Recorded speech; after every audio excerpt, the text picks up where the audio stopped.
નમસ્કાર, afternoon prime time ખબરો સાથે હું છું હેતવી અને હવે વાત કરીશું યુનિફોર્મ સિવિલ કોડની।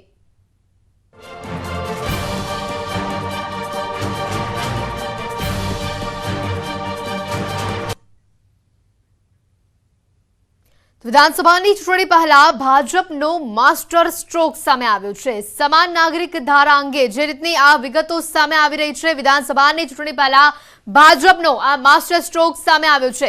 સમાન નાગરિક ધારા અંગે સરકાર લાવવા જઈ રહી છે પ્રસ્તાવ। આ મહત્વની જે વિગતો સામે આવી રહી છે, યુનિફોર્મ સિવિલ કોડ અંગે ગુજરાત સરકારની તૈયારી સામે આવી છે। આજની અંતિમ કેબિનેટની બેઠકમાં પ્રસ્તાવ રજૂ થશે। ઉત્તરાખંડની જેમ ગુજરાતમાં પણ કમિટીની રચના થઈ શકે છે। યુનિફોર્મ સિવિલ કોડના અભ્યાસ માટે કમિટીની રચના કરી શકાય છે। કેબિનેટ બાદ સત્તાવાર રીતે આની જાહેરાત પણ થઈ શકે છે।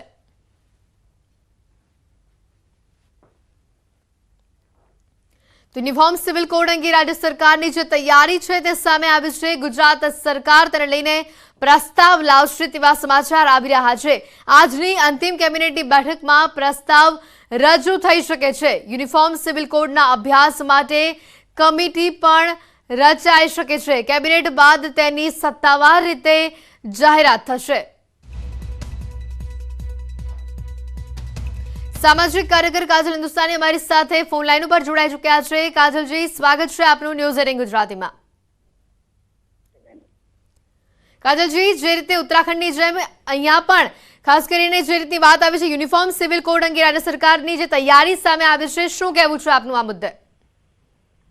જો સરકાર આવો નિર્ણય લે તો એ બહુ જ સારું છે। હું આવકારું છું, કેમ કે ભારતની નાગરિક અને ગુજરાતની વોટરના નાતે હું એક વસ્તુ તો ચોક્કસ કહીશ કે ક્યારેક અમારા મનમાં હવે સવાલ આવે કે કેમ એક દેશ છે તો આપણે એક પ્રધાન ની વાત કરીએ તો એક વિધાન એક પ્રધાન ને એક સંવિધાનના તર્જ પર એવા કાયદા હોવા જોઈએ કે દરેક નાગરિક માટે સમાન હોય।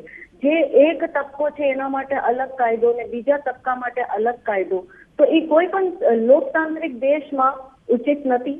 ઘણા વર્ષો પહેલા નહેરુજીને ઇન્દિરાજીથી ભૂલ થઈ ગઈ હતી આવડી મોટી, જે હવે ભાજપે ભૂલને સુધારી રહી છે। અને હું બહુ જ ખુશ છું કે ફાઇનલી આ દિવસ આવ્યો છે કે ભારતના નાગરિકોની વર્ષો જૂની જે મનમાં પીડા હતી એને સાંભળીને એના ઉપર આ નિર્ણય લેવાય છે। કેમ કે બેન, જ્યારે આપણે, તમે પણ મહિલા છો, હું પણ મહિલા છું, ને જ્યારે મહિલા સન્માન અને સુરક્ષાની વાત આવે ત્યારે મહિલાનું કોઈ જાતિ કા ધર્મ ના હોય। મહિલા તો મહિલા હોય ને એની ઇજ્જત ને અસ્મિતા બધાઈને સાચવવી પડે। એક તબકો એવો છે કે જ્યાં લિટરલી મહિલા સાથે શોષણ થતું હોય તો છૂટાછેડા માટે પણ એક પ્રોસેસ હોય લીગલ, અને કમ્પન્સેટ કરવું પડે 50% પ્રોપર્ટી માટે। જ્યાં બીજો તબકો છે અહીંયા મહિલા વર્ષોથી શોષિત થઈ જાય છે, ચાર લગ્ન કરવા જાયજ છે, ગમે ત્યારે તલાક કહીને છોડી દે, જ્યાં મુતાનિકા થાય છે, હલાલા થાય છે। તો આ બધું ખોટું છે, એ બધું બંધ થવું જોઈએ, કેમ કે એનાથી મહિલાઓનું શોષણ થાય છે। બીજી વસ્તુ કે એક તબકો એવો છે કે જ્યાં 18 વર્ષની બાળકી થાય એટલે કે મેજરમાં આવે તો એના લગ્ન આપણે કરી શકીએ। એનાથી નીચે હોય તો આપણે બાલ વિવાહ કહીએ ને, એ એક અપરાધ છે। જ્યારે બીજો તબકો છે એમાં 12, 13, 14 વર્ષની બાળકીના લગ્ન કરી લે છે, તો એમાં બાલ શોષણ પણ થાય છે ને સાથે સાથે બાલ યૌન શોષણ પણ થાય છે ખુલ્લેઆમ। તો આવું જ્યારે કાયદો આવશે તો એનાથી શું છે કે મહિલાઓની ને દીકરીઓની સુરક્ષા સુનિશ્ચિત થશે। બીજું એક એ છે કે મુસ્લિમ પર્સનલ લો બોર્ડ પોતાનું અલગ શરીયત ચલાવે છે।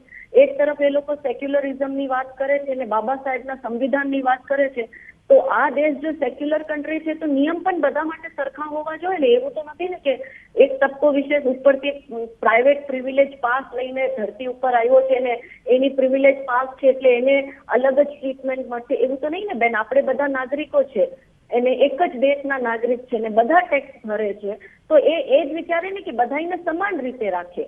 તો બહુ સારો નિર્ણય છે બીજેપી ગવર્મેન્ટનો। ગોવામાં ઓલરેડી યુનિફોર્મ સિવિલ કોડ છે, ઉત્તરાખંડમાં પણ પ્રયાસો ચાલે છે ને ગુજરાતમાં પણ જો હવે ચાલે તો હું તો બહુ ખુશ છું ને ગુજરાતની નાગરિક તરીકે હું ગુજરાત સરકારને ખૂબ ખૂબ ધન્યવાદ આપું છું।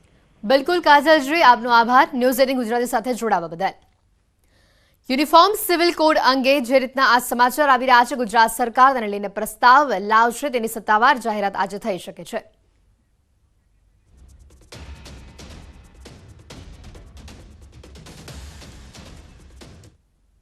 તો યુનિફોર્મ સિવિલ કોડ અંગે પ્રદેશ કોંગ્રેસની પ્રતિક્રિયા પણ સામે આવી છે। અમે આપને જણાવી દઈએ જે રીતના મહત્વના સમાચાર આવી રહ્યા છે, પ્રદેશ કોંગ્રેસ પર આને લઈને પ્રતિક્રિયા સામે આવી છે। કોંગ્રેસની જે પ્રતિક્રિયા સામે આવી છે તેમાં તેઓએ જણાવ્યું છે કે ચૂંટણીમાં મુદ્દાઓને હટાવવાનો ભાજપ પ્રયાસ કરી રહી છે, અન્ય મુદ્દાઓથી ધ્યાન હટાવવાનો આ એક પ્રયાસ છે, આવું કોંગ્રેસે પ્રતિક્રિયા આપી છે। ભારતીય જનતા પાર્ટી આવા કતકડાઓ ઊભા કરીને ધ્યાન કેન્દ્રિત કરે છે। તમારી સરકાર 27 વર્ષથી છે, તમે લાવો, જે તમારે ડ્રેસ કોડ લાવવો હોય લાવો, જેને જે નિર્ણય કરવો હોય કરો નિર્ણય, પણ સમાજને, પ્રજાને, લોકોના સુખાકારી માટે સરકાર હોવી જોઈએ। એના માટે સરકાર શું નિર્ણય કરે છે? અત્યારે મોંઘવારીની અંદર તેલનો ડબ્બાનો ભાવ 3000ની આસપાસ છે। આ તમામ આજે મોંઘવારી, ગેસ સિલિન્ડરના ભાવ 1000 રૂપિયાથી પણ વધારે ઉપર છે। આજે આ તમામ જે વસ્તુઓ છે, ખાદ્ય પદાર્થ તમામ મોંઘી છે, પેટ્રોલ ડીઝલના ભાવો મોંઘા છે, આ તમામ મુદ્દે સરકાર કોઈ જવાબ નથી આલતી। ત્યારે જે રીતે આ સમગ્ર બાબત સામે આવી છે, આપણે જણાવી દઈએ આ સમગ્ર મુદ્દે અમારી સાથે જોડાશે સંવાદદાતા મયુર અને સાથે રાજકીય વિશ્લેષક દિલીપ ગોહિલ। મયુર, પહેલા આપની પાસે આવીશ કે જે રીતે આ સમગ્ર બાબત સામે આવી છે, સમાન નાગરિક ધારાને લઈને જે વિગત આવી છે, શું છે વધુ માહિતી?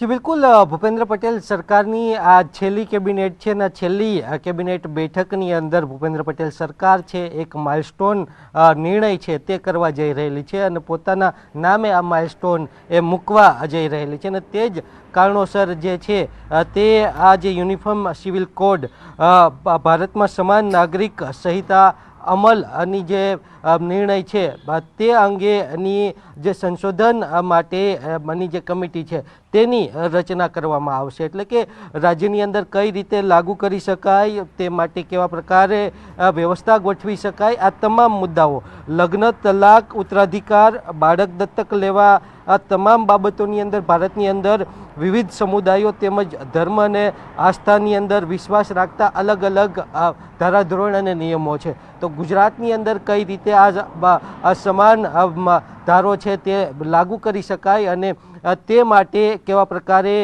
जे छे ते आ कायदानुं अमलीकरण करी शकाय ते माटेनी एक कमिटीनी रचना करवामां आवशे। रिटायर्ड जजनी अध्यक्षतामां आ जे कमिटी हशे, आजनी जे केबिनेट बैठक छे तेनी अंदर आ प्रस्ताव मूकवामां आवशे अने आ प्रस्ताव ए पसार करी अने सत्तावार रीते राज्य सरकार तेनी जाहेरात करशे। हाल सूत्रों पासेथी आ माहिती प्राप्त थई रहेली छे। चोक्कस चूंटणीनुं वर्ष छे, चूंटणी हवे गणतरीना दिवसोनी अंदर छे, तो तेनो फायदो पण भारतीय जनता पार्टीने थशे, परंतु जे रीते भारतीय जनता पार्टीना एजेंडानी अंदर हतुं, भारतीय जनता पार्टीनी एजेंडामां जे 370 काश्मीरनी अंदर दूर करवानो हतो, राम मंदिर बनाववानो हतो, तेम समान नागरिक अधिकार अने कायदानुं पण जे यूनिफॉर्म सिविल कोड छे ते पण हतुं अने ते ज कारणोसर जे छे भूपेन्द्र पटेल सरकारनी अंदर छेल्ली केबिनेट बैठकनी अंदर आ महत्वनो जे निर्णय छे ते थवा जई रहेलो छे अने ते माटेनो जे प्रस्ताव छे केबिनेट बैठकनी अंदर पसार थशे। बिल्कुल, तो साथ ज दर्शक मित्रों આપણે જણાવી દઈએ અમારી સાથે રાજકીય વિશ્લેષક દિલીપ ગોહિલ પણ જોડાયેલા છે। દિલીપજી, સ્વાગત છે ન્યૂઝ 18 ગુજરાતીમાં આપનું। દિલીપજી, જે રીતે અહીંયા વાત કરવામાં આવી છે યુનિફોર્મ સિવિલ કોડની, જો આની અમલવારી થાય છે તો કેવો ફાયદો થશે, કેવો બદલાવ આવશે? અમલવારીની વાત તો હજી બહુ દૂરની છે, કાયદો બનાવવા તો દો, પહેલા તો સમિતિ બનાવવાની વાત છે। એટલે સમજવાની વાત એ છે કે આ કાયદા લાવવા માટે શું કરવું એ નક્કી કરવા માટે એક સમિતિ બેસાડવાનો નિર્ણય લીધો છે। એટલે નિર્ણય પહેલાનો નિર્ણય છે, સમિતિ બનાવવાની છે, ને આ પણ નવું નથી। ઉત્તરાખંડમાં આવી એક સમિતિ બેસી ચૂકી છે। આ જ વાત ઉત્તરાખંડની ચૂંટણી પહેલા ભારતીય જનતા પક્ષે કરી હતી, એ પછી સત્તા મળી ઉત્તરાખંડમાં એટલે એક સમિતિ બેસાડવામાં આવી। સમિતિએ પોતાની કાર્યવાહી શરૂ કરી, નાગરિકો પાસેથી અભિપ્રાયો મગાવ્યા।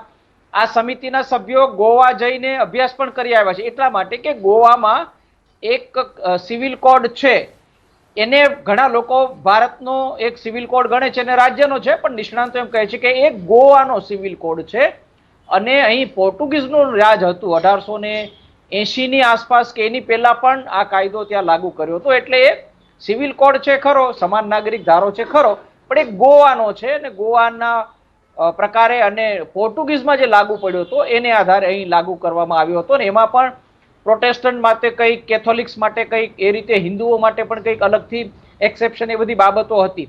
હિમાચલ પ્રદેશમાં પણ આ જ પ્રકારની જાહેરાત કરવામાં આવી છે કે અમે પણ આવી સમિતિ બેસાડીશું. હેમંતા બિસ્વા શર્મા આસામના મુખ્ય પ્રધાન છે, એમણે એ પણ કહી ચૂક્યા છે કે અમે પણ એક સમિતિ બનાવવાના છીએ. માર્ચમાં સુપ્રીમ કોર્ટમાં વધુ એકવાર પીઆઈએલ થઈ. સુપ્રીમ કોર્ટમાં અનેક વાર આ મામલો આવી ચૂક્યો છે, ત્યારે પણ સુપ્રીમે ફરી એકવાર અભિપ્રાય માંગ્યો હતો. એ વખતે પણ જણાવવામાં આવ્યું હતું કે આ વિશે ચાલી રહી છે ચર્ચા. કેન્દ્ર સરકારની પોતાની પણ ગતિવિધિઓ છે, પોતે પણ એવું લો કમિશન છે ભારતનું, એને પણ કહેવામાં આવ્યું છે કે એ પણ એક દરખાસ્ત તૈયાર કરે. એટલે આ બધી ચર્ચાઓ નવી નથી, બધે થઈ રહી છે. ગુજરાતમાં એમાં ઉમેરાયું છે ગુજરાતનું નામ. સમિતિની જાહેરાત થશે એવું સોર્સ કહે છે. ખરેખર જાહેરાત થાય છે કે કેમ એ આપણે રાહ જોઈએ એટલે આપણે સ્પષ્ટ થશે. એટલે કંઈ બહુ જબરજસ્ત કે નવી કોઈ વાત નથી, આ પ્રકારની વાત કરી. પણ મૂળ વાત એ છે કે આખી અર્થહીન વાત છે. કાયદો બનાવવાની વાત પછી છે. પહેલા તો તમે સમિતિ બનાવી રહ્યા છો, અને બીજું કે રાજ્યો કાયદો બનાવે એનો કોઈ અર્થ નથી. આ કાયદો કેન્દ્ર સરકારે બનાવવાનો છે, આજે નહીં તો કાલે. આખરે કેન્દ્ર સરકારે કાયદો બનાવવાનો છે.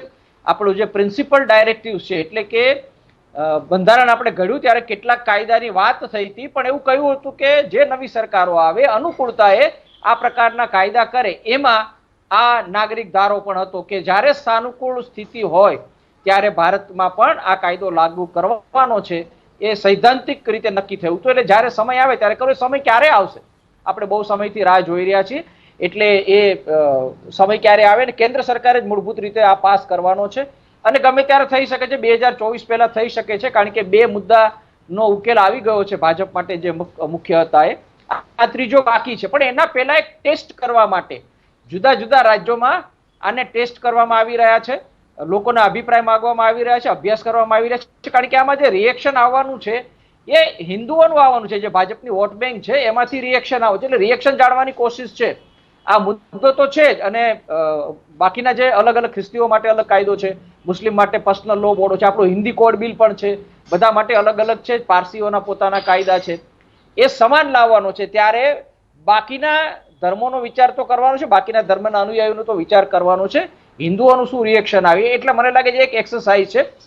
પણ એને રાજકારણ સાથે એટલા માટે આપણે જોડી દેતા હોય છે કે ચૂંટણી નજીક હોય ત્યારે આ જાહેરાત થાય છે, તો એનો થોડો ઘણો રાજકીય હેતુ પણ હોય છે. પણ એ રાજકીય હેતુને બાદ રાખો તો આ દેશમાં ઘણા સમયથી બધા કહી જ રહ્યા છે. સુપ્રીમ કોર્ટે કહ્યું છે, જાણકારોએ કહ્યું છે, વિદ્વાનોએ કહ્યું છે, વિચારકોએ કહ્યું છે કે લાવી દો, બહુ થયું, હવે તમે એક આ કાયદો લાવી દો અને ચર્ચા કરો તો બી ખોટું નથી. લોકોનો અભિપ્રાય મગાવો એમાં પણ કંઈ ખોટું નથી. સર્વાનુમત ઊભું થાય અને આ લાવે. એટલે અત્યાર પૂરતી વાત એ છે. જાહેરાત ખરેખર શું થાય છે આપણે જોઈએ, અને જાહેરાત પછી જ આપણે એવું કહી શકીશું કે આ પણ એકમાત્ર ગુજરાતની ચૂંટણીને ધ્યાનમાં રાખીને છે. એમાં કંઈ ના નથી, પણ એને ચૂંટણી સિવાય બી તમારે જોવો હોય તો જોઈ શકાય છે. પણ એ મૂળભૂત રીતે કેન્દ્રમાં લાવવાનું છે. કેન્દ્રમાં ક્યારે આવે છે? 2024 પહેલા આવે છે કે એ વખતે પણ એક કમિટીની જ રચના થશે અને કમિટીની વાત થશે? એ બધી માટે આપણે રાહ જોઈએ. બિલકુલ દિલીપજી, આની સાથે કમિટી બન્યા પછી કેવા પ્રકારની કાર્યવાહી થઈ શકે છે? જે અભિપ્રાયો મગાવવામાં 2, 3, 4 બાબતો છે. આમ તમે જુઓ તો હિન્દુ કોડ બિલ બની ગયું છે, એને કારણે ઘણી બધી બાબતોનો તો ઉકેલ આવી ગયો છે. દાખલા તરીકે દીકરીને સંપત્તિ આપવાની વાત હતી, તેનો કાયદો અલગથી થઈ ચૂક્યો છે અને એને સંપત્તિમાં ભાગ આપવાની શરૂઆત થઈ ચૂકી છે. તો એ નિર્ણય તો લેવાઈ ગયો છે. હવે મુખ્યત્વે લગ્નને લગતી જે બાબતો છે, લગ્નની ઉંમર, લગ્નના નિયમો, એને દાખલા તરીકે એને કરાર કહેવામાં આવતા તો કરારનો ભંગ પણ થઈ શકે, તો એના નિયમો, એમાં શું થઈ શકે, એ પછી મિલકતોનું શું થાય, એ રીતે 2, 3, 4 બાબતો જ મુખ્યત્વે બાકી રહી છે. બાકી હિન્દુઓના સંદર્ભમાં ઘણી બધી બાબતોમાં નિર્ણયો થઈ પણ ચૂક્યા છે. પણ હવે જે નિયમ કરવાનો હોય છે કે બધા માટે અલગ અલગ છે ને બદલે એક સમાન થાય. દાખલા તરીકે હમણાં ફરી એકવાર સુપ્રીમ કોર્ટમાં એક મામલો ગયો કે ભાઈ મુસ્લિમ કન્યા છે તો એની લગ્નની ઉંમર કાયદા પ્રમાણે નહીં, એમના પોતાના નિયમો છે, એના શરીયત પ્રમાણે લગ્ન કરી શકે છે, તો એ કરી શકે કે કેમ? એટલે એક એ બાબત છે. પણ મેં કહ્યું પ્રમાણે બધી બાબતો હિન્દુઓને પણ સીધી અસર કરવાની છે. 3, 4 બાબતો મુખ્યત્વે છે. મિલકતોનો કેવી રીતે વહેંચણી થાય મોટા ભાગે નક્કી થઈ ગયું છે, થોડું ઘણું એને ફાઇન ટ્યુન કરવાનું છે. ને બાકીની બધી જે લગ્નની લગતી બાબતો છે એ મુખ્ય છે. એની ઉંમરથી માંડીને એની શરતો, એ પછી સંપત્તિમાં કેવી રીતે દંપતીનો અધિકાર વહેંચણી કરવાની થાય તો કેવી, એવી 3, 4 બાબતો મુખ્યત્વે છે. તો એને માટે ચર્ચા થાય, એમાં કંઈ ખોટું નથી. ચર્ચા થાય અને પછી એ કાયદો થઈ જાય તો બધા જ ધર્મના લોકો માટે, બાકીના જે આપણે જેને ફોજદારી કાનૂનો કહીએ છીએ, ઇન્ડિયન પિનલ કોડ કહીએ છીએ, તો બધા માટે સમાન છે. કોઈ ગુનો કરે તો એમાં કંઈ ધર્મ જોઈને આપણે કાયદો નથી કરવાનો, એ પ્રમાણે નિયમો નથી લાગુ પડવાના, એ બધાને સમાન લાગુ પડે છે. પણ આ નાગરિક એટલે કે વ્યક્તિના જીવનને સ્પર્શતી અંગત બાબતો છે. બિલકુલ. તો એમાં દાખલા તરીકે ઉંમર વિશે હોઈ શકે છે, કેટલાક નાના સમાજો હોય અથવા તો ગ્રામીણ વિસ્તારમાં સમાજો હોય, ત્યાં નાની ઉંમરમાં કદાચ એ લોકોને એવું હોય કે થોડી નાની ઉંમરે પણ લગ્ન થઈ શકતા હોય, તો શા માટે ન થાય? જ્યારે શહેરમાં થોડી મોટી ઉંમર માટે બી અભિપ્રાય હોઈ શકે છે, તો એ બધા અભિપ્રાયો સમિતિ માગી શકે છે. બિલકુલ. દિલીપજી અને મયુર, આપ બંનેનો આભાર આપ અમારી સાથે જોડાયા તે બદલ. તો જે રીતે અહીંયા વાત સામે આવી રહી છે, જે રીતનું આ નિર્ણય આજે અહીંયા લેવાઈ શકે તેવી વાત સામે આવી રહી છે, ત્યારે આને લઈને હવે કમિટીની રચના થશે, કેમ કેવા પ્રકારની જાહેરાત થાય છે તે આવનારો સમય જ બતાવશે.